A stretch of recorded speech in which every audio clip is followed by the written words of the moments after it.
Hello friends, welcome my YouTube channel. कैसे हैं आप सब? आई होप आप बहुत ही अच्छे होंगे। मैं भी बहुत अच्छी हूँ। तो मैं आज जो आपके लिए वीडियो लेकर आई हूँ वो वीडियो बहुत ही फ़ायदेमंद होने वाला है आपके लिए, आपके बच्चे के लिए। अगर आपका बच्चा 2 से 3 साल का है या 2 साल से बड़ा है, उन बच्चों के लिए आप यह उपाय घर पर कर सकते हैं। बच्चे को अक्सर सर्दी, जुकाम, कफ, खांसी, खरखर की आवाज़ की समस्याएं रहती है। बदलते मौसम में देखिए, सर्दी में देखिए, ये समस्याएं अक्सर बच्चे को रहती है। तो इनके लिए हमें क्या करना चाहिए? तो चलिए वीडियो स्टार्ट करते हैं। पहला है गर्म पानी और नमक का गरारा।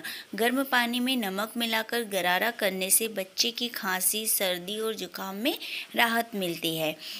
दूसरा है हल्दी और दूध। हल्दी को गर्म दूध में मिलाकर पिलाने से बच्चे की सर्दी जुकाम में लाभ मिलता है और राहत मिलती है। हल्दी के एंटीबैक्टीरियल गुण बच्चे को ठंड में राहत देते हैं।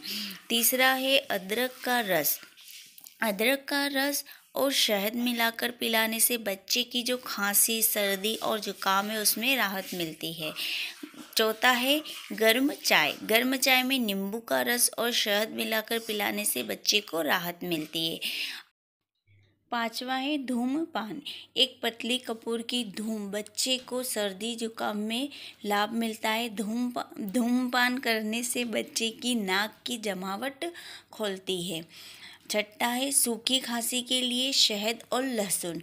शहद और लहसुन को एक साथ मिलाकर बनी पेस्ट को चाटने से या बच्चे को चटाने से बच्चे की सूखी खांसी में भी लाभ मिलता है।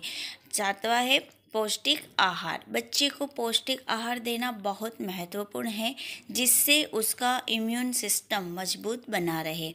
यदि बच्चे की समस्या गंभीर है या उसका औषधि इलाज की आवश्यकता है तो कृपया आप अपने डॉक्टर से संपर्क करें।